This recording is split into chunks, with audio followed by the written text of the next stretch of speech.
காவேரி கீழே விழுந்ததுல ஏதாவது வலிக்குதுன்னா சொல்லு, ஹாஸ்பிட்டல் போய் பார்த்து வந்துடலாமா? இல்லங்க அதெல்லாம் ஒண்ணு வேண்டாம். கால் ஸ்லிப் ஆயிடுச்சு அவ்வளவுதான், வேற எதுவும் இல்ல. ஒண்ணும் இல்ல. பார்த்து கவனமா விளையாட கூடாதாமா?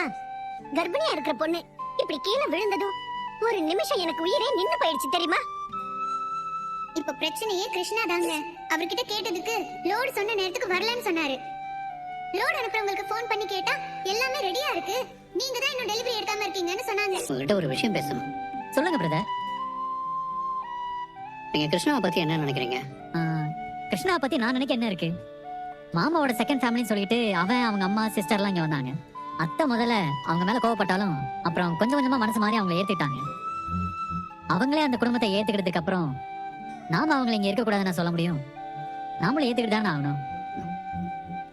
அத்தா அந்த ஃபேமிலியை அக்செப்ட் பண்ணிக்கிட்டதாலதான் நானும் எல்லாத்தையும் மறந்து அந்த கிருஷ்ணாவுக்கு என் கம்பெனில வேலையெல்லாம் போட்டு கொடுத்தேன்.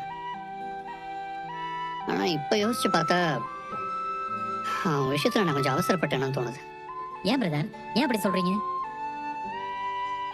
கிருஷ்ணாவோட ஆக்டிவிட்டீஸ்ல எனக்கு கொஞ்ச நாளாவே சந்தேகமா தான் இருக்கு. வர வர அவன் நடவடிக்கை எதுவுமே சரியில்லை.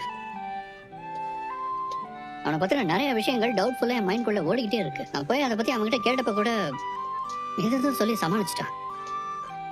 ஆனா அவன் சொல்றது எல்லாமே பொய் தான் எனக்கு அப்பட்டமா தெரிஞ்சது.